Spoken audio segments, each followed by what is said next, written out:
Hay historiadores que dicen que Solano López le declara la guerra a la Argentina y que el presidente Mitre oculta la información. ¿Y qué papeles muestran para probar eso? La historia es documentación, ahí no hay, es mentira. El tratado es la época del tratado, ¿verdad?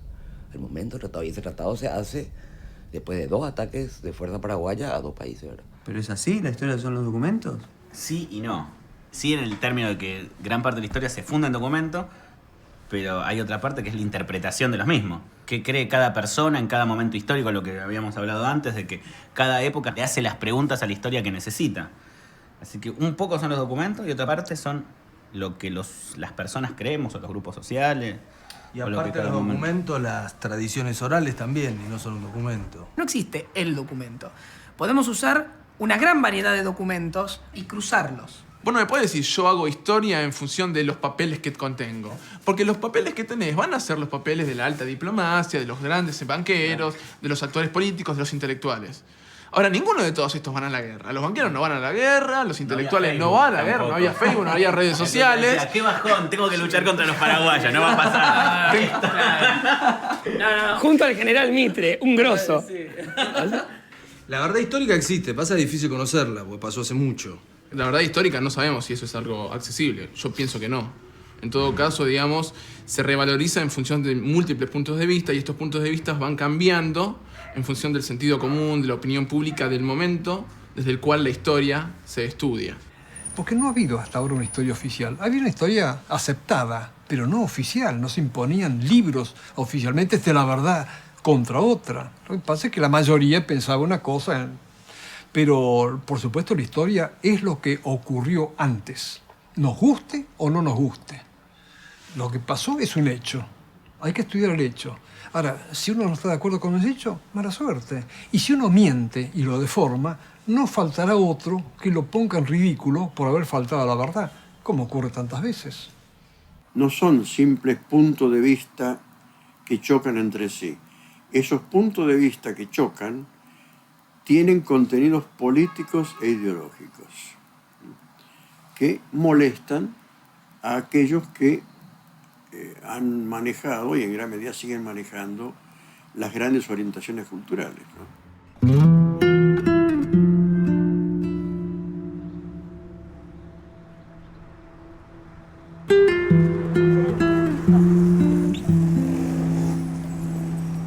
En el siglo XIX aconteció un hecho poco conocido para la importancia que tuvo: la guerra más grande de Sudamérica, donde estuvieron 4 países involucrados. ¿Cómo entender esta guerra de la que se sabe poco y nada? ¿Fue una guerra entre países? ¿Se aliaron Argentina, Brasil y Uruguay en contra del Paraguay? ¿Por qué se la llama de tantas formas distintas? La guerra del Paraguay, la de la Triple Alianza, la guerra del 70. ¿Cómo nombrarla cuando el hacerlo implica ya una toma de posición? Los resultados: 500.000 de muertos y casi el exterminio de la población guaraní.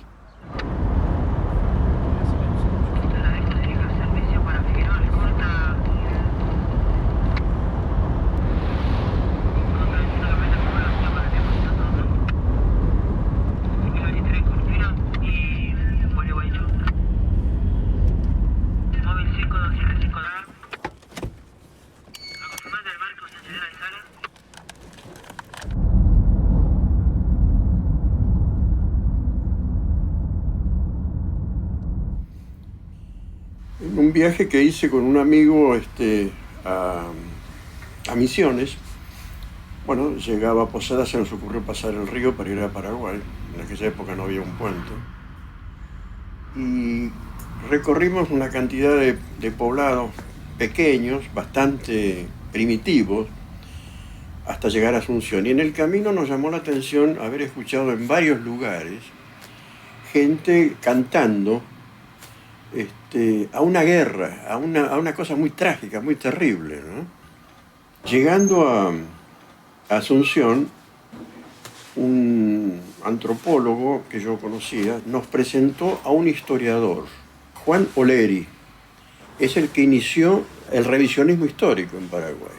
Nos dimos la mano y al darme la mano él me dice: mire, yo le estoy transmitiendo el calor de la madre de Solano López. Digo, ¿cómo? Dice, sí, la madre de Solano López lo sobrevivió muchos años. Parece que lo había parido cuando ella era muy jovencita, ¿no? Y yo siendo un muchacho, tuve la oportunidad de conversar con ella. Vos fijate la línea impresionante, ¿no? Una cosa así realmente, un hecho histórico que ya tenía una distancia de bastante más de un siglo, ¿no? Pero que todavía persiste como una tragedia que se está viviendo, merece ser investigado. Y ahí comencé.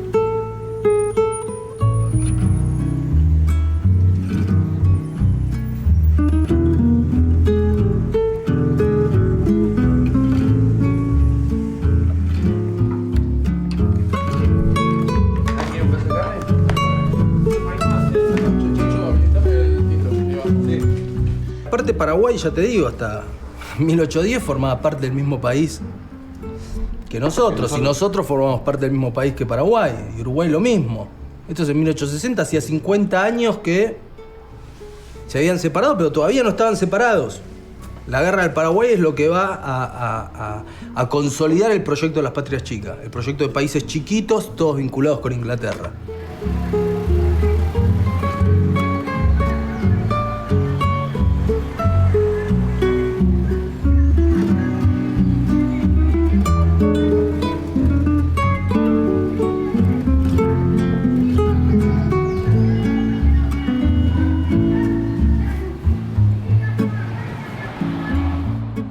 Paraguay era un país que había vivido durante años sin conflictos internos ni guerras civiles. No había latifundios, ni existía una clase privilegiada que fuera dueña de la tierra. El Estado proveía a la población parcelas y herramientas para trabajarla. Esta particularidad no se daba en ningún territorio del Virreinato del Río de la Plata, así como tampoco en el Brasil, donde se seguía imponiendo la esclavitud. Esto se debe en gran parte al gobierno de Gaspar Rodríguez de Francia, que gobierna Paraguay desde 1811 hasta su muerte en 1840. Hay muchos mitos en torno a Francia. El primero es el tema de la dictadura. La dictadura es normal, pero lo que pasa es que queremos trasladar nuestra época a Francia. No se puede. ¿Cuál era la ley que aplicaba Francia? Hizo matar a gente, que fusil, sí, porque como se aplicaba la ley de las 7 partidas españolas, que admitía la pena de muerte. Lo primero que hicieron los españoles era quedarse con la tierra de los guaraníes y someterlos a una situación de semi-esclavitud. Bueno, lo que hace Francia es revertir totalmente eso. Y eso se llama revolución. Cuando lo eligen dictador perpetuo, lo elige una asamblea de más de 1000 personas, ¿no? No es que él se eligió a sí mismo. Hubo una sucesión de asambleas, pero la que en definitiva lo eligió dictador perpetuo y era muy representativo del pueblo guaraní. El doctor Francia toma el modelo de dictadura de la Roma antigua, donde el dictador era un tipo que asumía el gobierno en épocas de crisis. ¿Qué otro gobernante contemporáneo a Francia no tenía las características de gobierno, la forma de gobierno que tenía Paraguay en ese momento? El directorio hoy está reconocido por muchos historiadores como una dictadura. Se pone acento en el carácter no democrático liberal de regímenes políticos que no tenían por qué serlo. O sea, en el momento de las revoluciones de independencia, donde la democracia liberal no existía en ningún lugar del mundo, no tenía por qué haber democracias liberales. Y él era capaz de cualquier cosa por mantener la independencia de la patria. No sé si era un gran liberal de entrada. Aceptaba todo eso, el libre comercio y todo eso. Pero cuando se dio cuenta que un liberalismo salvaje como ese, lo único que hace es favorecer a las clases privilegiadas, ¿verdad? Al que compra del pobre campesino su producto, ¿verdad? Le favorece el libre comercio. Liverpool quería establecer el precio del algodón, por ejemplo, por citar un caso, al Paraguay. Y Francia decía, no, nosotros tantos, por tanto le vendemos. No, porque tenemos mucho y cuando hay mucho entonces tiene que bajar el precio, ¿verdad? La ley de la oferta y la demanda. Métanse en el traste, le dice. Tanto vale el sudor paraguayo, no quieren pagar, magnífico. No importa. Él hizo la reforma agraria y repartió tierra a quienes querían trabajar la tierra y les quitó a los grandes terratenientes, aquellos que tuvieron por merced real, que no compraron la tierra, le dijeron, ustedes no son dueños de la tierra. Y a quienes dio tierra le dijo, ustedes tampoco son dueños de la tierra. Si trabajan, van a ser dueños de la tierra. Si no trabajan, no. Esa es la dictadura de Francia. Después de la muerte de Francia, asume el poder Carlos Antonio López. Con las grandes rentas del Estado, impulsa el desarrollo de la industria en Paraguay. En 1862 muere y asume la presidencia su hijo Francisco Solano López. Este es el único mapa que le adjudica a Paraguay. Este tipo viene a Paraguay bajo don Carlos Antonio López. Se llama Page, es un viajero. Este es el Mato Grosso. Cosecha de hierba, guerra contra los indígenas. Francia se dedicó a matar a todos los indígenas de paso. Este es Francia. Esta es una posta. Esto es un lado muy lindo. Mira lo que es el territorio paraguayo y es rarísimo. Cambia, tiene Chaco, no tiene Chaco, tiene Mato Grosso, no tiene Misiones, no tiene, o sea, no era claro cuál era el territorio paraguayo, porque era la provincia lejana límite contra otro imperio, ¿verdad? Esa es una de las grandes causas de la guerra, ¿verdad? Que nunca tuvo el límite definido, ¿verdad? La guerra fue un episodio de la construcción del Estado Nacional Argentino. Mitre fue el gran estratega que armó primero la intervención en Uruguay, la caída del gobierno uruguayo con la intervención armada del ejército brasileño y después la guerra de la Triple Alianza.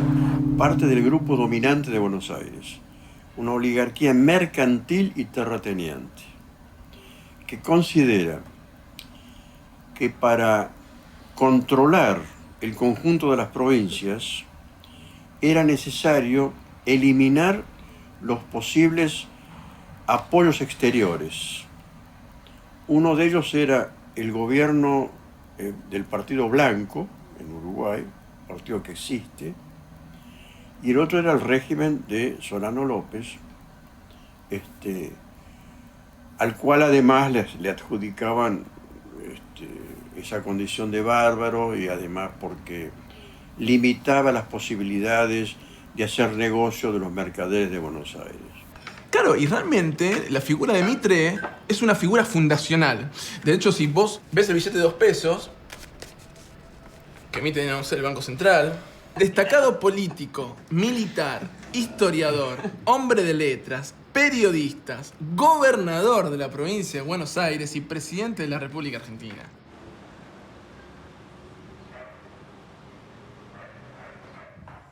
En 1863, Venancio Flores, ex coronel de Mitre,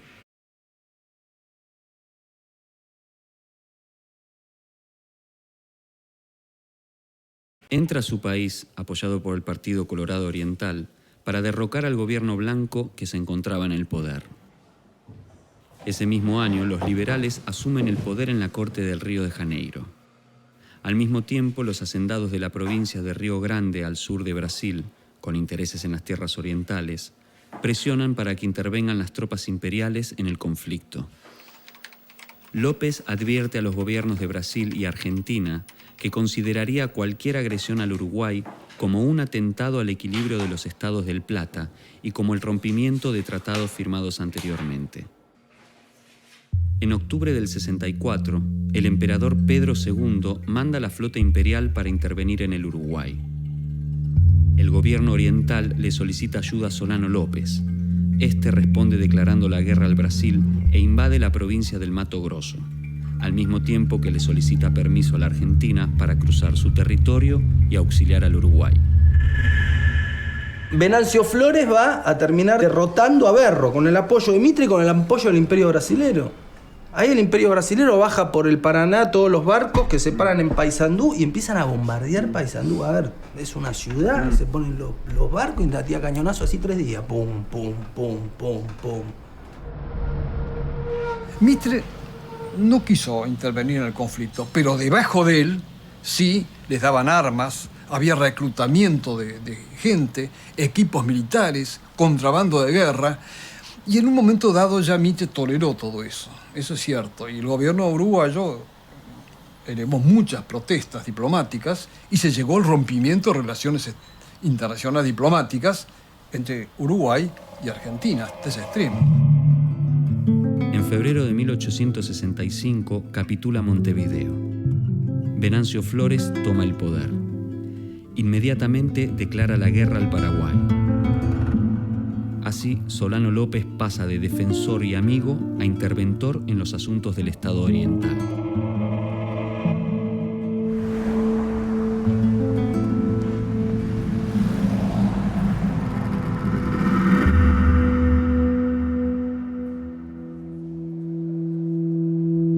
Le hacían creer a López que Brasil y Argentina iban a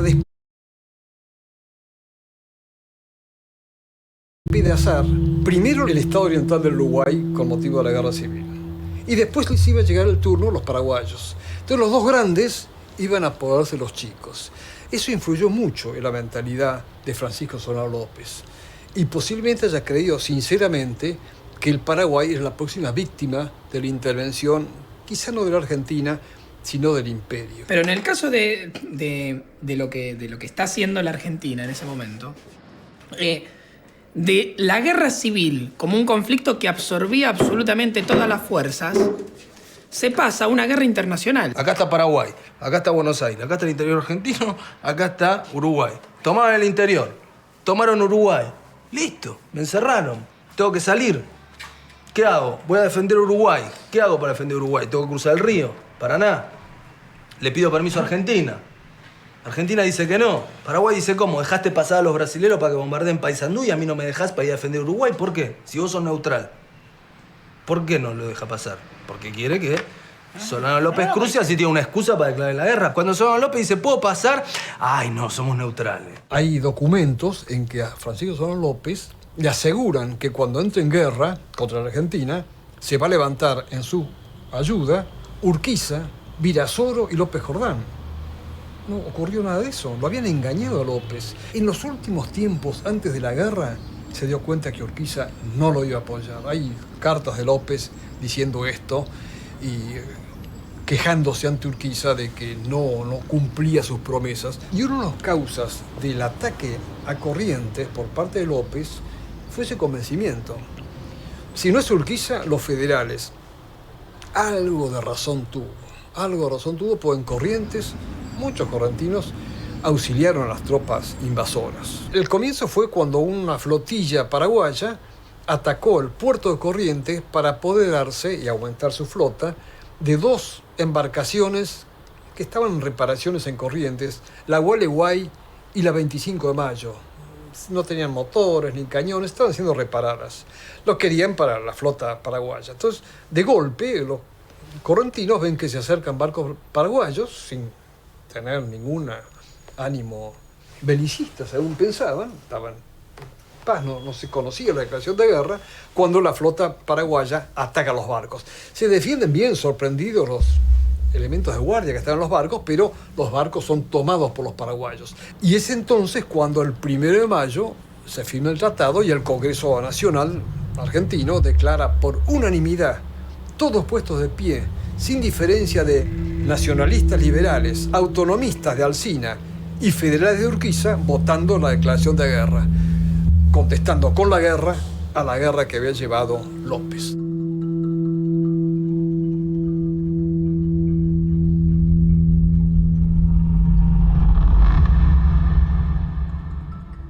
No había una élite preparada para entender lo que eran las relaciones internacionales y lo que eran los imperios, ¿verdad? O sea, se les convenció a los paraguayos que eran el país más grande de América, ¿verdad? A la pobre gente que estaba acá, ¿verdad? Y con esa idea salieron, ¿verdad? Con esa idea salieron afuera. Y salieron a pelear contra el imperio portugués. O sea, uno mira fotos, que ya hay fotos de ese tiempo, o grabados de lo que era Río de Janeiro, lo que era Buenos Aires en ese momento. Asunción era un poblado rural, ¿verdad?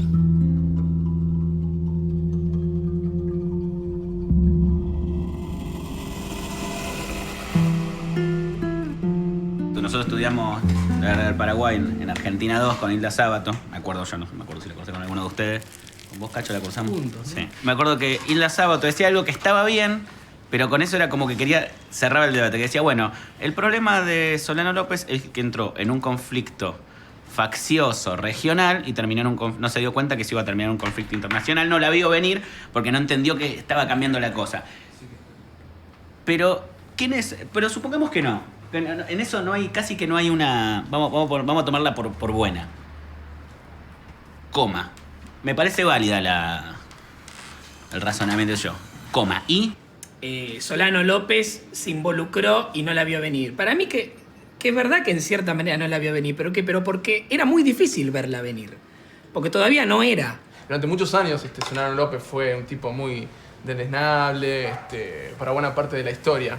Ahora la pregunta es cómo es que, digamos, durante los últimos años que hay un proceso de revisión de buena parte de la historia latinoamericana en particular, cobra fuerza, digamos, la figura de un tipo como López, desde dónde uno empieza a ver la historia y cómo la historia es maleable o toma otro valor en función, digamos, del contexto presente desde el cual se analiza.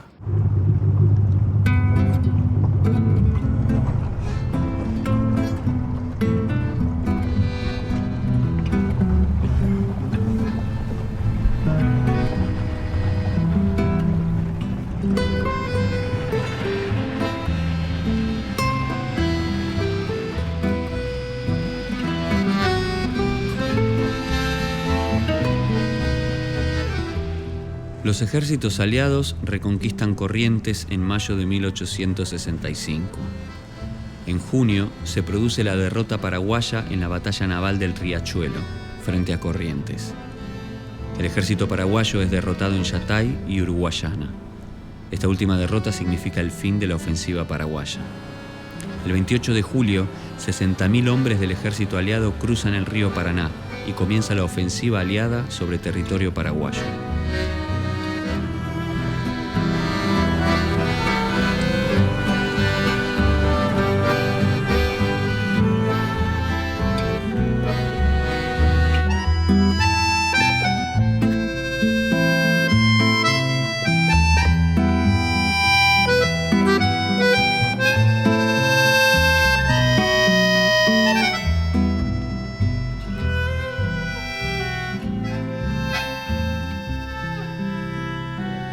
Siempre me gustaba la historia ahora, pero de por ahí yo me voy en Corrientes, por ejemplo, me voy en Asunción, entonces me voy, por ejemplo, entro en una sala de espera de una persona, entonces lo primero que ve en la sala es un estribito de esto, o un pedazo de espada, un pedazo de sable, cualquier objeto de guerra que estaba colgado. Entonces mi curiosidad es por ahí, ¿verdad? Entonces es una reliquia histórica. Entonces yo digo, pero esto abundan allá en mi valle donde yo estoy. Más todavía en las campiñas, porque este es un casco urbano, un pueblo de paso de patria. Pero más que salís en donde se habían desarrollado las grandes batallas, entonces la gente encuentra y tira todo atrás de la casa, no le da esa importancia. Entonces por ahí mi curiosidad, ¿verdad? Entonces yo estaba juntando, comprando, entonces cambiando con cualquier cosita, ¿verdad? Con la gente, otros me regalan, otros me venden. Y hace 15 años que estoy en este trabajo. Este es quien fuera, ¿verdad?, uno de los cuarteles del mariscal Francisco Solano López, convertido en museo ahora. Al inicio de las hostilidades, esto fue gran concentración, ¿verdad? Más o menos estaban 25.000 a 30.000 hombres aquí reunidos. De aquí salían los pelotones de soldados que se iban a Corrientes y Uruguayana. Las monedas que circulaban en esa contienda, ¿no es cierto?, son mucho antes, por ejemplo, por el Paraguay corría, por ejemplo, la libra esterlina, que venían de 3 países en esa época, ¿verdad? Y era de 18 o 22 quilates. Este, por ejemplo, es una medalla condecorativa, es Lope con su esposa, con la Madama Lynch. Entonces, esto se hacía, sí, seguramente en una de las batallas de Tuyutí habrá volado, ¿no es cierto? Entonces, estas son algunas de las monedas. Había, por ejemplo, la primera moneda paraguaya, que es un 12avo. Inclusive en Tuyutí se había, por ejemplo, instalado un banco inglés que estaba al servicio del ejército argentino, el ejército uruguayo, el ejército brasilero, para el pago de los oficiales y las soldadas. Ellos recibían pago. Sin embargo, el ejército paraguayo no, todo a honor. Y aquí llevaba cuero. Cuero. Yo, por ejemplo, siempre digo, ¿verdad?, que cada pedacito de hierro que yo voy encontrando, principalmente en los lugares de batalla, tenía su función. O sea que cada pedacito de hierro tiene algo importante, o sea, alguna muerte o alguien que ocupó algún combatiente.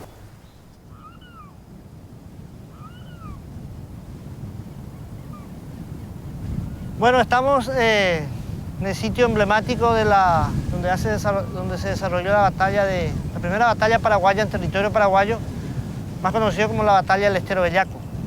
Y este es uno de los monolitos erigidos a esa batalla, memorando, ¿no es cierto?, acontecido el 2 de mayo del año 1866, en donde a la primera hora del mediodía, a las 12:15 más o menos de la mañana, empieza la batalla. Todo el Estero Bellaco, en aquel entonces no existía esta ruta. Los pasos son todos esos muertos que habían muerto en esa jornada, están enterrados, están sembrados en estos esteros, en estos juncos, están los huesos de los brasileros, están los huesos de los argentinos, de los uruguayos y los paraguayos. O sea que estas son aguas que se tomaban, inclusive después de muertos que están acá, inclusive ellos seguían tomando, de ahí viene el cólera. O sea que se tiñó de rojo estos esteros, pero igual se seguía utilizando como para beber porque no había otra alternativa.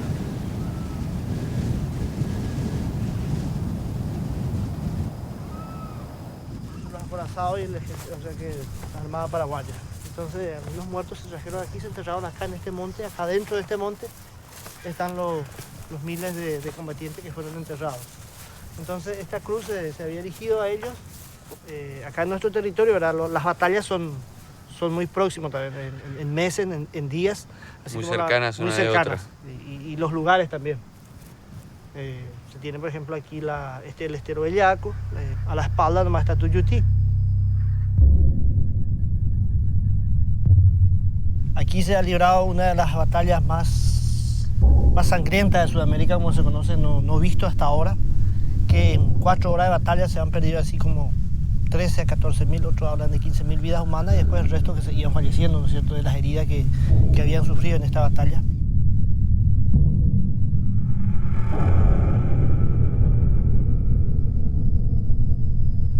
López organiza su ejército para venir a atacar Tuyutí.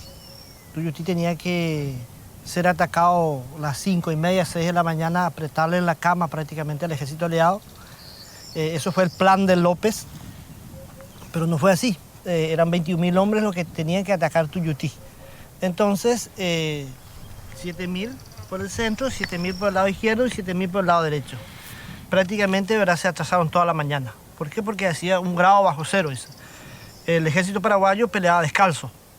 Entonces, al mediodía, atacaron los paraguayos y todos los aliados ya estaban arriba de sus cañones y de sus fusiles.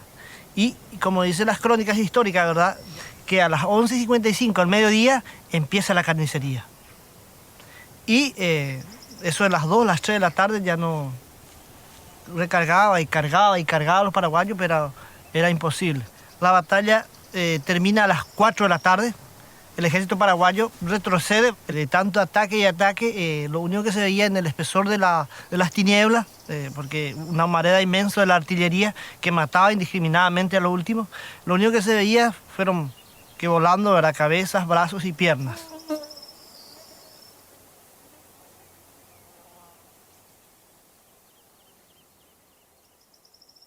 Cuando se declaró la guerra, Gran Bretaña había roto relaciones con Brasil, porque había habido un conflicto con marinos ingleses, borrachos, que la policía brasilera metió presos.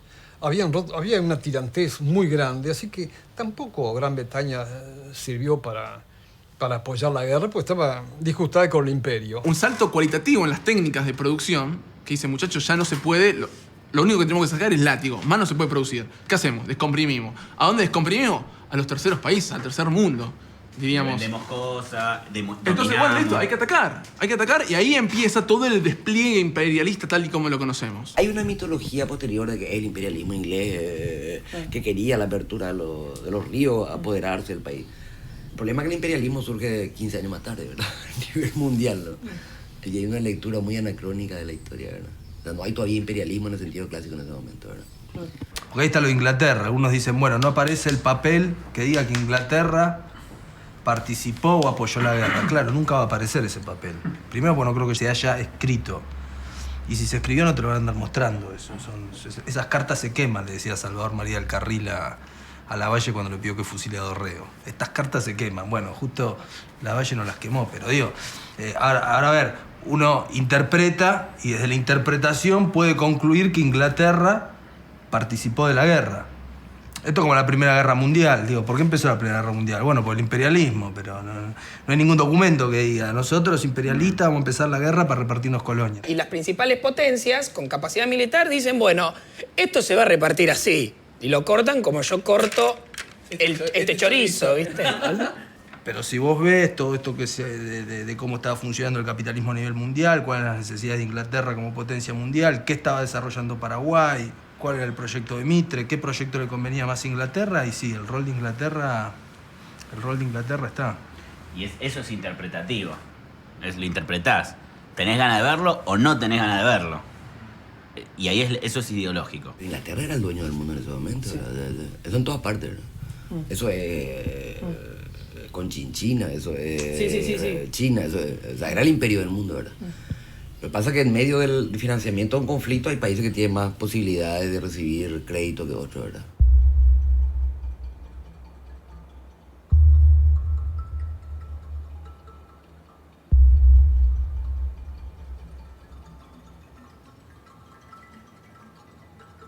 Lo que vamos a ver acá, todo esto, son todos armas y todo el accesorio militario que usaron en la guerra del 70. Y esto todo fue encontrado bajo tierra. Es muy difícil decir que es aquí argentino, brasilero, uruguayo, porque los proveedores eran los mismos. Se hablaba de la Prusia americana, un país chico, fuertemente armado. No era así. El Paraguay se demostró en la guerra por las armas tomadas, tenía armas muy viejas. La oficialidad hablaba guaraní. No había participado en ninguna campaña. El Paraguay no había participado en ninguna guerra. No tenía jefes veteranos. El único general era Francisco Solano López. El único general. Después ascendió en la guerra a otros, pocos. El ejército no existía como tal en Paraguay. Había gente de uniforme, pero del disfraz de soldado no pasaba el ejército paraguayo. Muy valiente, por supuesto, muy valiente. Y no se rendían. El Paraguay, el asombro de ejércitos profesionales, como eran sobre todo los brasileños y los argentinos, era de que ante la derrota no se rendían, había que masacrarlo. El comandante en jefe del ejército brasilero, Duque de Caxias, era un soldado veterano que conocía, había participado en guerra, etc. Él no se explicaba la manera como peleaba el soldado guaraní, ¿no? Y llegó a escribirle en una carta al emperador, que yo reproduzco en el libro, ¿no? Le escribe el emperador y dice, yo creo que Solano López le tiene un poder de embrujar a la gente. Él no podía concebir en su cabeza que lo que estaba haciendo esta gente era defender lo suyo.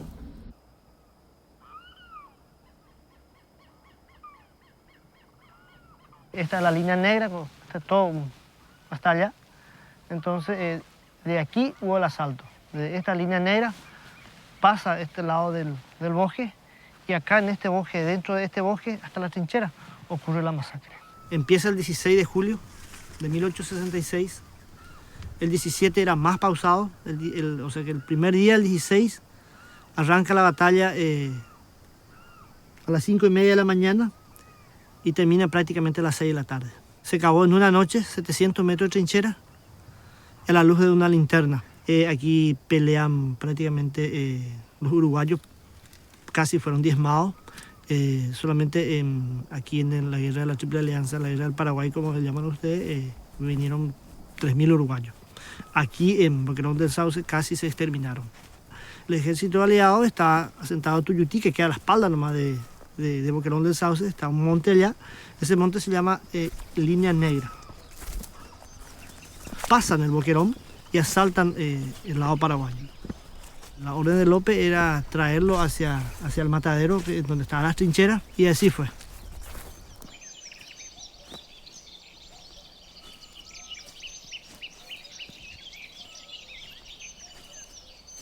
Tendría que tener, según los libros, ¿verdad? 3 metros de profundidad por 4 de ancho. Por 4 de ancho, sí. Y 700 metros delineados. ¿Y lo hicieron? Hasta en una noche. En una noche. Sí, 5.000 soldados. Sin embargo, los aliados estaban a 700 metros de acá, muy próximos a las trincheras. Muy cerca. Muy cerca, muy cerca. Y todas las noches, para que no se dieran cuenta, ¿verdad? Todas las noches se tocaba mucha música, todas las bandas musicales, o sea que aparentemente los aliados decían los paraguayos están farreando. Pero se desconfió, ¿verdad? Que se estaba haciendo algo.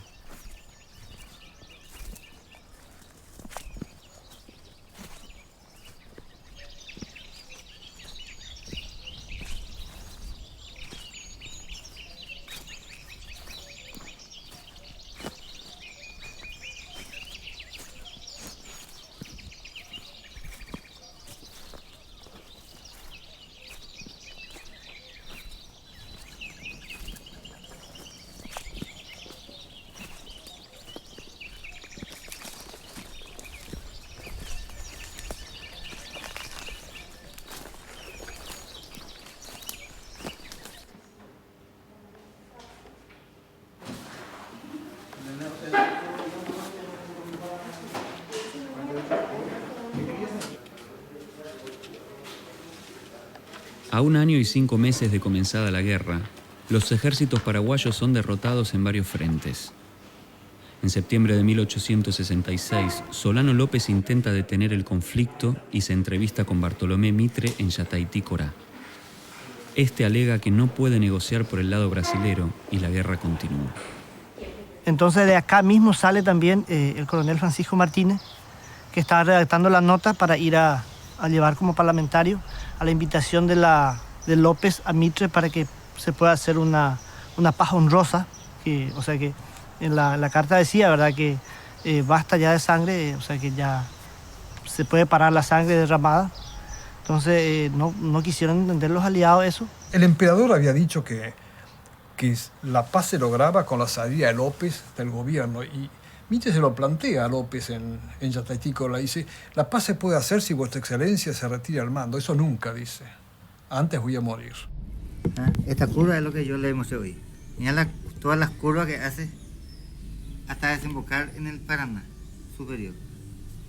Y acá ya comenzó, acá está Paso de Patria. Acá ya comenzó acá en el río mismo, muchas batallas ya hubo. Después acá ya por tierra. Acá está la batalla de Tuyutí. Acá está Curuzú. Curuzú es una parte donde que vinieron a pelear también, antes de Curupaytí. Acá está Curupaytí. Se dieron cuenta que está cerquita del río. Después de Tuyutí se da Curupaytí, donde lo que hay es una victoria de los paraguayos, una victoria muy importante. Los brasileños estaban bombardeando las trincheras paraguayas durante 2 días, pero los paraguayos habían puesto sus baterías más arriba. Entonces todos esos 2 días de bombardeo no sirvieron para nada, pero los aliados no lo sabían. Entonces a Mitre le toca la carga de infantería, manda a los infantes a pie a ocupar las trincheras y claro, los paraguayos tenían todas las fuerzas intactas, le empiezan a tirar. Eso ocurre en Curupaytí. Entonces el que trabajaba de día, eso descansaba de noche. Pero ¿qué pasa? Se iban a hacer guardias en los puestos avanzados y tenía que algunas veces estar hasta la cintura en el agua haciendo guardia. ¿Por qué? Porque los aliados estaban muy próximos. Estaban en Curuzú, a 3 kilómetros de Curupaytí. El que no avanzaba, por ejemplo, ahí mismo se le fusilaba. Entonces eran argentinos que llegaban hasta la boca de las trincheras, hasta la boca de los cañones y que fueron fulminados totalmente.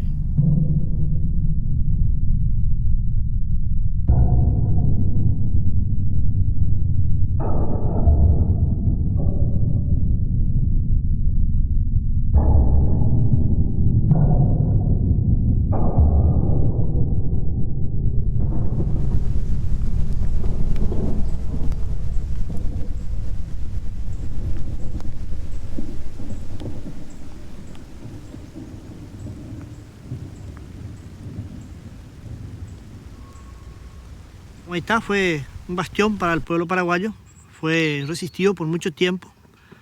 Entonces los aliados no podían atacar, no era fácil para ellos. Por eso se resistió por mucho tiempo Humaitá. Humaitá cayó en febrero del 68 recién, teníamos las baterías Londres emplazado con 16 cañones, después se le agregó 200, entonces era imposible el paso para ellos. Recién en el 68, cuando ellos estaban bien informados a través de un complot, se supo cómo estaban las baterías, todo eso, entonces justamente creció el río, bombardearon la cadena y ahí cortaron la cadena, subió el río y ahí recién cruzaron. Entonces se resistió por mucho tiempo Humaitá, por eso nosotros le llamamos que es el bastión del Paraguay.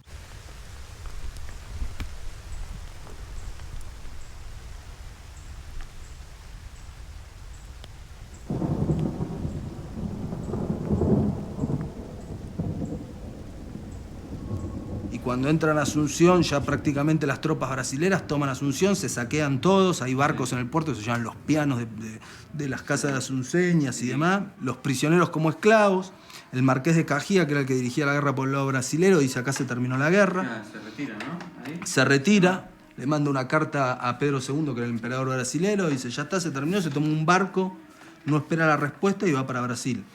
Y Pedro II manda al conde Deu, que es aparte su yerno. Ya Asunción ya estaba terminada, el objetivo estaba cumplido, pero querían matar a Solano López. Y ahí Solano López va hacia el norte, trasladando las capitales de Paraguay hacia el norte, y va rearmando constantemente el ejército.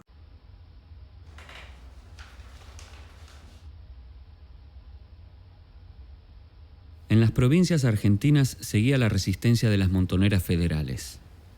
En Catamarca mandan a construir 200 grillos para los llamados voluntarios de la patria, que marchan a la guerra. Algunos esperan la noche y desertan del ejército aliado. Los coroneles de Mitre desconfían tanto del ataque de las montoneras como de los hombres que tienen a su mando que pelean en contra de ellas. Felipe Varela levanta una proclama latinoamericana haciendo un llamado a los pueblos del interior para combatir contra Buenos Aires y negarse a pelear contra el Paraguay. Dice el caudillo: ser porteño es ser ciudadano exclusivista, y ser provinciano es ser mendigo sin patria, sin libertad, sin derechos. Esta es la política del gobierno de Mitre. Soldados federales, nuestro programa es la práctica estricta de la Constitución jurada, el orden común, la amistad con el Paraguay y la unión con las demás repúblicas americanas. Aparte de los 5 años de guerra civil, que corresponden a los 5 años de la guerra exterior, hubo una guerra anterior y una guerra posterior. A partir de 1861,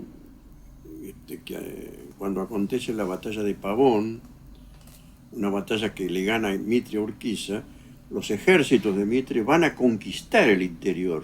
Manda 4 generales de él, Sandés, Paunero, Rivas y otro, desde Cañada de Gómez, en Rosario, en Santa Fe, hacia el norte, a hacer una racia. Donde los tipos van a caballo y cuando ven un gaucho de rojo, o sea, un gaucho federal, se bajan y lo degüellan, así de una, de una. Y todo salen los 3 así en abanico hacia el norte. Ahí se levanta el Chacho Peñalosa para frenarlos. El Chacho Peñalosa lo van a terminar asesinando de una lanza. Cortando la cabeza. A traición en la casa y le cortan la cabeza al Chacho Peñalosa y la ponen en Olta. Para que no se repita lo de Facundo Quiroga, que como nunca apareció el cuerpo, los gauchos entraban a un bar y clavaban el cuchillo y decían: Facundo vive. Acá está la cabeza, no vive más. Pero al Chacho Peñalosa lo sigue Felipe Varela. Murió mucho más gente en la represión interna que en el frente de batalla. En el frente de batalla murió muchísima gente, pero acá murió mucho más. Y fue tan grave la situación para el ejército argentino, es decir, el ejército de Mitre, que no era... Eso de argentino bastante dudoso también, ¿no? Que Mitre tuvo que retirar el ejército del frente de batalla, en lugar de seguir matando paraguayos, los retiró para matar argentinos, que se negaban a ir a la guerra. Vos tenés un tipo como José Hernández, el autor de Martín Fierro, está a favor de Paraguay. Sí. El hermano Rafael Hernández cruzó a Paysandú a defender a Paysandú cuando los brasileros bombardean la ciudad uruguaya de Paysandú. Y ahí un poco empieza la guerra. Alberdi estaba a favor de Paraguay. Sí. El crimen de la guerra, escribió un libro. Tal es así que durante un montón de años el diario La Nación, Alberdi era un enemigo. Claro. Pero estuvo afuera, ¿no? Además. Bueno, estaba afuera porque Mitre nunca le pagó los sueldos y no lo dejó volver al país. José Hernández, Alberdi, Felipe Varela levanta ejércitos para pelear a favor de Paraguay. ¿Por qué? ¿Porque eran traidores a la patria? No. Porque estaban peleando por un proyecto de país que, por un lado, incluía a Paraguay, a Argentina, a Uruguay en la misma unidad política, y por otro lado, un proyecto de país con reforma agraria, con proteccionismo económico, con un desarrollo industrial.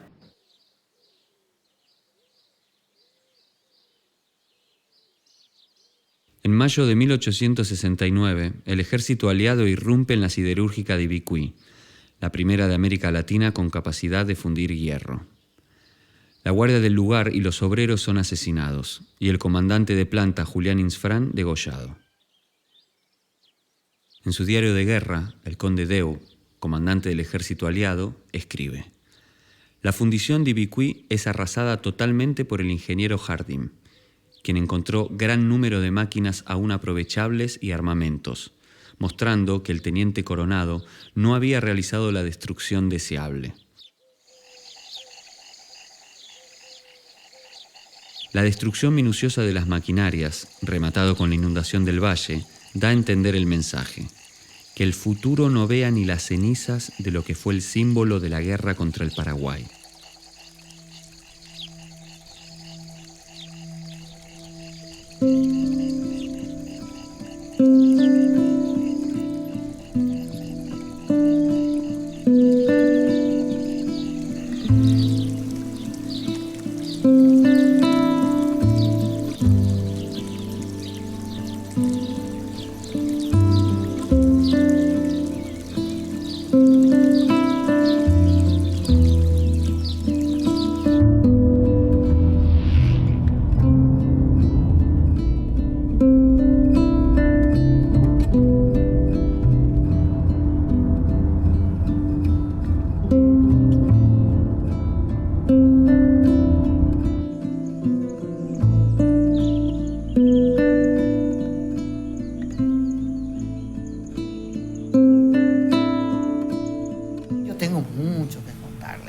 Día y noche contando.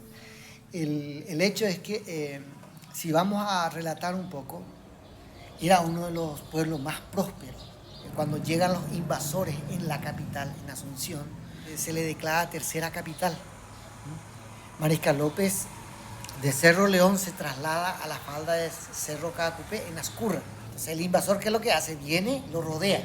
Un sistema tenaza, un sistema envolvente. Y vienen a sitiar creyendo que el Mariscal López estaba acá. Acá estaban los familiares de las tropas del Mariscal López. Entonces, ¿qué eran? Las mamás, fíjense allá arriba, sargenta, sargenta, sargenta. Eran las mamás que hacían de comando en vez del papá. ¿Y quién es la que estaban peleando? Eran los abuelos con sus nietos.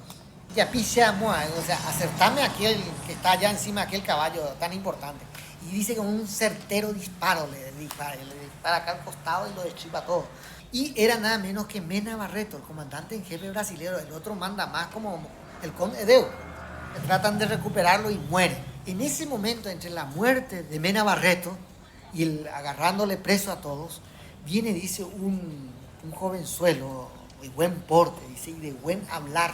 Así mismo está lo escrito, muy lindo, porque dice que viene y habla al conde Deu, intercede por su hospital. Y cuando él está intercediendo, pidiéndole por favor para que el hospital de sangre, que está con heridos, inclusive que están con los mismos brasileños, para que lo respete, viene un alto mando, un militar también, y le dice: mira, hemos buscado por todos entre los muertos y entre los vivos a la comandante en jefe acá de la plaza de Piridú y no la encontramos, comandante, le dice. Y él aparece, dice humildemente, le dice: yo soy el comandante en jefe. Entonces el conde Deu saca la espada, dice, y a punta de espada lo manda a atar en 2 cañoncitos, dicen los escritos, azotado delante de su señora, y cortado la cabeza.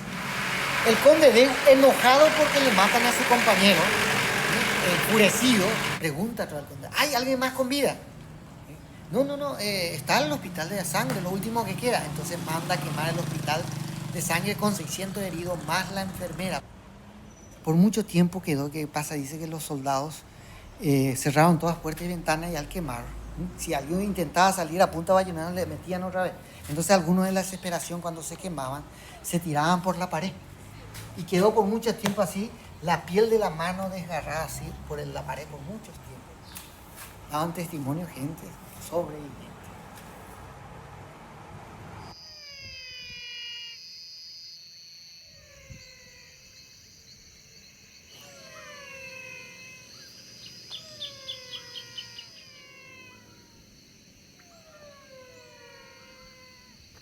El 16 de agosto de 1869 se libra la batalla de Acostañó, una de las más terribles de la historia.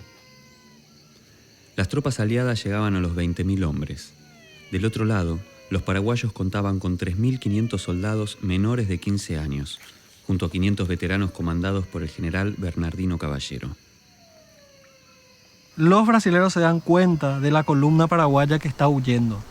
Entonces ellos envían a la caballería a todo galope para tratar de seguirlos, ya saliendo lo más rápido posible del Paraguay para entrar en búsqueda de los chicos que quedaban por acá.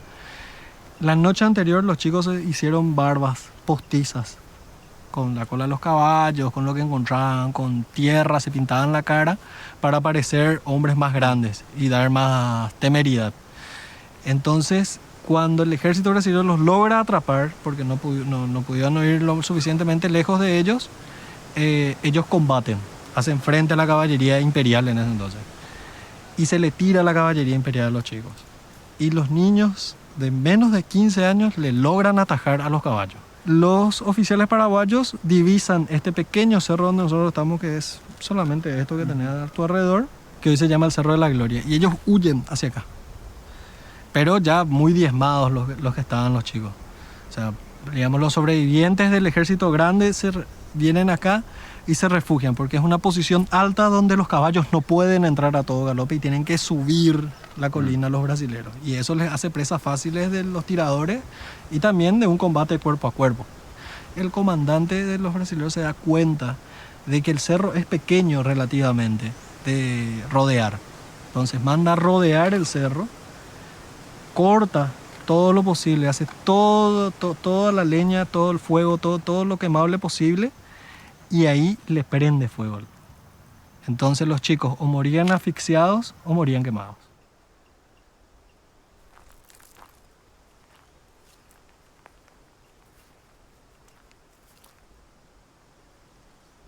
También es llamada la Batalla de Campo Grande.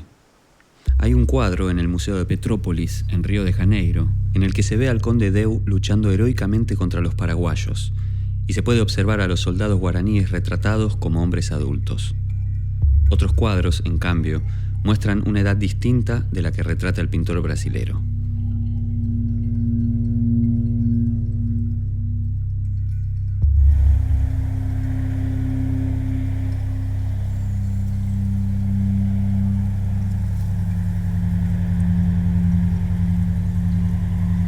Parte, digamos, de los estudios históricos y demás, permanentemente retoman esta consigna, pero es la de civilización y barbarie, que la tenemos bien clara, digamos, en el Facundo de Sarmiento. Sarmiento, que dicho sea de paso, hablabas de Curupaytí, el hijo de Dominguito, el hijo del presidente, entonces presidente Domingo Faustino Sarmiento, muere en combate. Sarmiento, hay que aclarar, Mitre empieza la guerra, la termina Sarmiento, que sucede a Mitre en el gobierno en el año 1870, Sarmiento gobierna del 68 al 74. La espada, la pluma y la palabra. Sarmiento, exactamente. Sarmiento, digamos, es uno de los grandes propagandistas, publicistas, que estimulan, digamos, el accionar argentino y de las fuerzas aliadas o de la Triple Alianza, digamos, contra el Paraguay. Y lo hizo con tanta convicción como Mitre, él que estaba absolutamente convencido de que se trataba de llevar la civilización al Paraguay y liberar a ese pueblo de la tiranía, de la barbarie que estaba sometido. En definitiva, se lo liberó de la vida, porque quedaron relativamente pocos paraguayos con vida, ¿no? Eso es lo triste para el paraguayo ahora, que nosotros conocemos muy poco nuestra historia. En el año 1865 al 70, 5 años de guerra, 5 años de lucha, 4 países hermanos estaban involucrados. Entonces, por eso fue, ¿verdad? El Paraguay fue un genocidio. Para nosotros, prácticamente el 75% de nuestra población paraguaya fue exterminado. Durante el transcurso de la guerra, escribe Alberdi, el ejército paraguayo es numeroso relativamente al pueblo, porque no se distingue del pueblo. Todo ciudadano es soldado, y como no hay un ciudadano que no sea propietario de un territorio cultivado por él y su familia, cada soldado defiende su interés propio y el bienestar de su familia en la defensa que hace de su país. La amnistía bueno, vamos a ver las cláusulas, ¿en qué quedamos? íbamos a ser colonia de los brasileros ya, porque ellos lo que agarran el comando, los argentinos y los uruguayos ya por el tratado nomás estaban siguiéndole, acompañando nomás ya al ejército. Entonces, ¿qué es lo que íbamos a pasar a hacer? Pasíamos a ser colonia de los brasileros y de Yapa a ser colonia de los brasileros íbamos a ser nada menos que esclavos. Entonces, ¿quién quería quedarse como esclavo? Nadie quería hacer amnistía. Acá morimos todos y se acabó. Y eso fue lo que sucedió.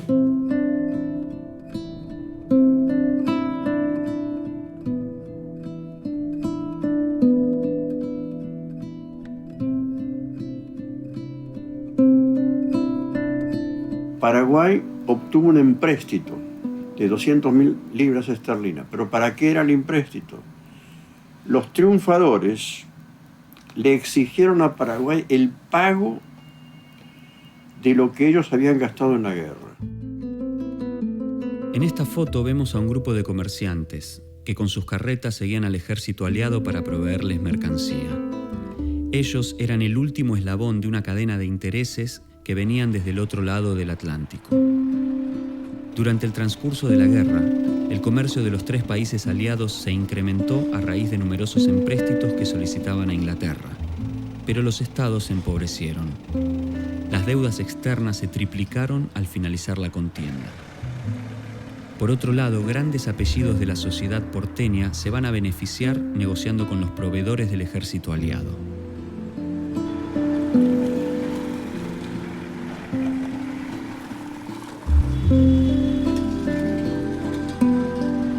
Y la noticia de la muerte de López le llega al conde de Eu, le llega 3 días después. O sea, el grupo oficiales que hizo la batalla agarró un caballo, a matacaballo, y vinieron a contarle al conde de Eu.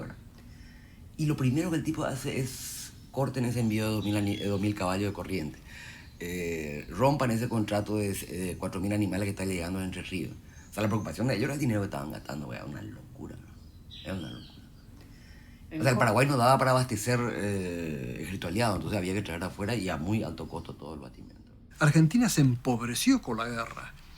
Tuvo que pedir empréstitos, primero internos, después al Brasil, después a Inglaterra, después reformar la Constitución, como sigue hasta ahora, imponiendo derechos a la exportación que en lugar de ser recaudados por las provincias o desaparecer, tema bastante actual, eran recaudados por el Estado central, el Estado nacional, privando a las provincias del producto de su riqueza, como era un Estado federal, de acuerdo al artículo 1 de la Constitución. Así que la Argentina se empobreció por la guerra. Los brasileños creían que no, que era un gran negocio. Las relativamente pocas familias que han sobrevivido pierden sus tierras, se crea el latifundio. Antes era un país de pequeñas propiedades territoriales, pasa a tener, esas propiedades acaban siendo apoderadas por determinada gente que había acumulado mucho dinero en Buenos Aires o ya lo tenía de antes. Aparecen algunos extranjeros, el caso de un español, Carlos Casado. Hay un despojo, lo que quedó ahí es apropiado de alguna manera por los que llegan.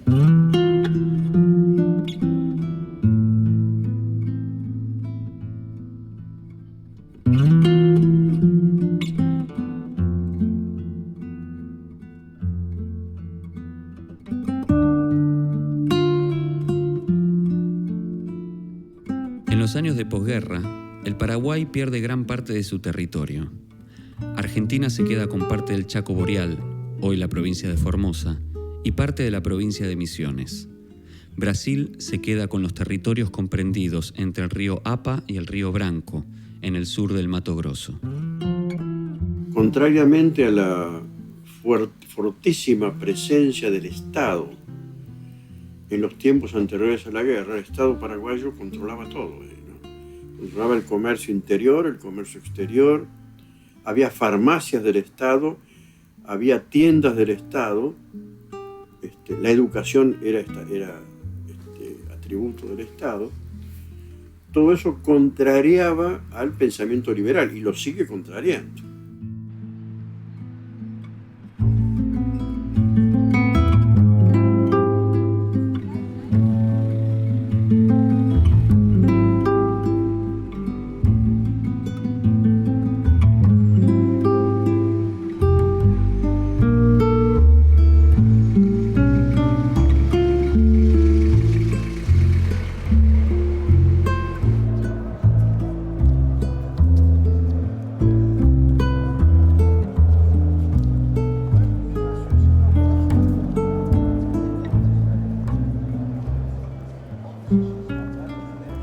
tenemos el gusto esta tarde de inaugurar este congreso de la Asociación de Historiadores Latinoamericanos y del Caribe, ADILAC, aquí en Asunción, Paraguay.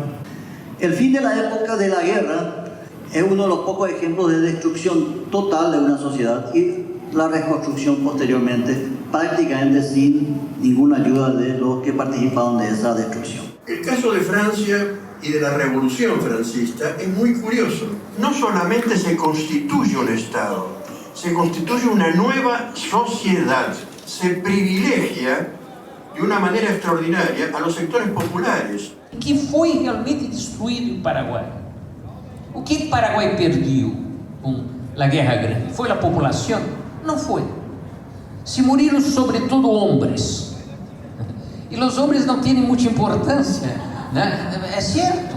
É preferível morir 90% dos homens do que morir 30% das mulheres. Foi a deuda? Também não foi. O que foi perdido na guerra foi o Estado francista. Foi a situação singular em América Latina, né, de um campesinato que tinha acesso à terra e autonomia. Esta questão é a singularidade. A luta foi contra uma formação social campesina.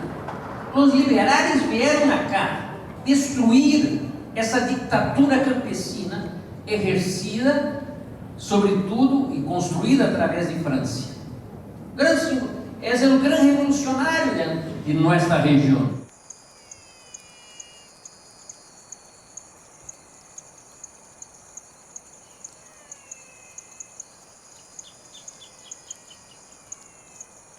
Hay un debate muy interesante argentino de Mitre con alguien que se llama Gómez. Parte del discurso insistían que lo que se venía a traer a la civilización, de que era terminar con la barbarie, de que terminar con la tiranía, con la esclavitud, con todo eso. Entonces el Gómez le dice, ¿qué civilización fuimos a traer si matamos a toda la gente a quien íbamos a civilizar? Y Mitre le responde algo impresionante, y no es el debate historiográfico posterior, tan caliente, o sea, acaba la guerra. Mitre le dice, en otro artículo, si López hubiese sido el gobernante más democrático del mundo, lo hubiésemos hecho la guerra. Él nos atacó, los no argentinos estaban ofendidos, lo hubiéramos hecho de cualquier manera la guerra. Nosotros no nos fuimos a llevar democracia, nos fuimos a defender la bandera argentina. O sea, una guerra provocada y digamos que la reacción fue un poco exagerada, ¿verdad? Pero... Y las consecuencias de esa guerra las sigue sufriendo hoy Paraguay. Y ahí es como un momento de verdad, ¿viste? Cuando reclaman dónde están los documentos, dónde está la verdad, claro, cómo es la historia. Bueno, la verdad es cuando se toman decisiones y el momento de la gente que elige qué decisiones tomar, en este caso los estados brasileros, y ahora sí se puede hablar de estado brasilero, argentino, uruguayo, bueno, toman decisiones políticas. Antes no había latifundio, o era de estatal, ahora lo hay. Y eso es real, y ahí es cuando se acaba, me parece que ahí se cierra la discusión de, bueno, pero fue una guerra liberal, fue una guerra entre naciones donde se confundió lo faccional y lo nacional. No, mirá, hubo unos tipos que decidieron eso y quisieron eso e impusieron a Paraguay un modelo de país que no tenía antes. Y ahí eso es verdad, pero absoluta. Y ahí me parece que ahí es como que se acaba toda la discusión historiográfica.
Ya no querían saber más. Imagínense 5 años de guerra. Ya estaba la gente harta. Y siempre hay enfrentamientos. Y hay diferentes posiciones. En este caso hubo, seguro eso, podemos asegurar.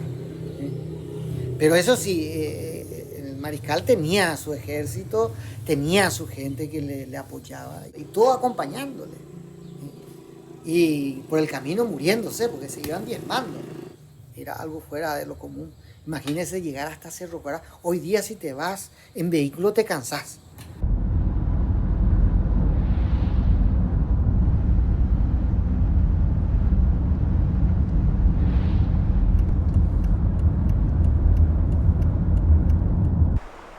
Solano López continúa intentando rearmar el ejército mientras atraviesa todo el Paraguay hacia el norte. Los soldados, extenuados y abrasados por la fiebre y el hambre, se van muriendo por el camino. El 1 de marzo de 1870, 1 año y 3 meses después de la toma de Asunción, el ejército brasilero alcanza las tropas de López. De los 100.000 hombres que fueron llamados a combatir, solo llegan 400 a Cerro Corá.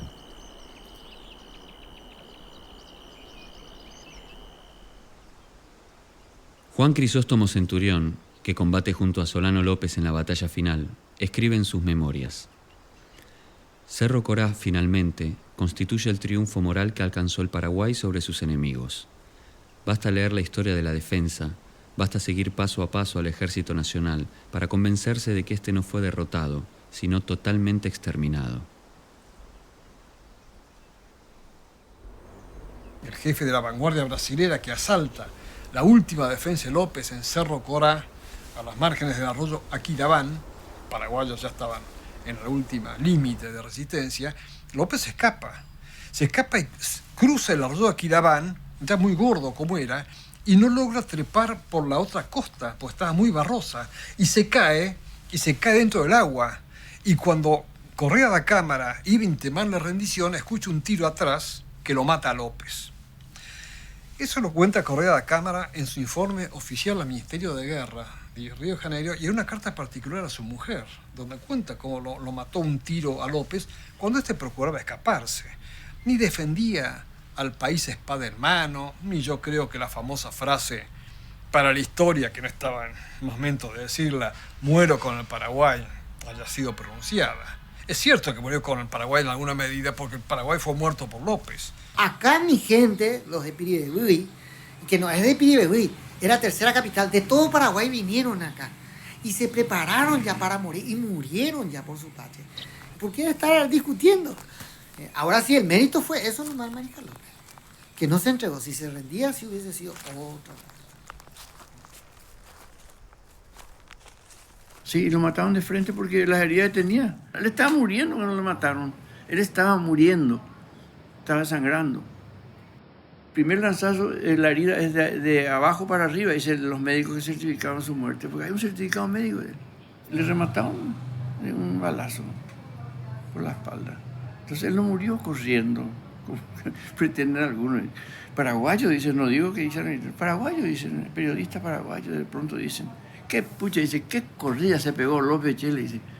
¿En serio? Y dice, claro, corrió de Itapirú, desde Río Paraná, hasta Cerro Corá, dice. Le corrieron, dice. Y finalmente le mataron por la espalda, este infeliz. Dice. Paraguayos son. Y ese es el tema. Por ahí pasa a veces también, ¿verdad? Lo que viene de otro lado o lo que se trata de sembrar en el sentimiento, en el alma del pueblo paraguayo. Pero yo creo que se va a recuperar.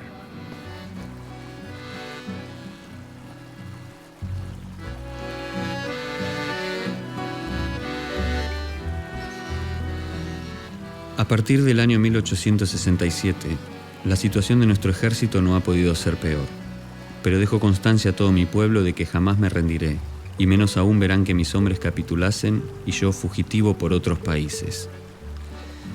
Mi pueblo y mi ejército jamás han de ver a su jefe rendido, y jamás he de rendir ni mi espada ni mi bandera, y de ello puede estar seguro mi pueblo, mi ejército y todas las generaciones del futuro que puedan llegar a leer estos propios documentos.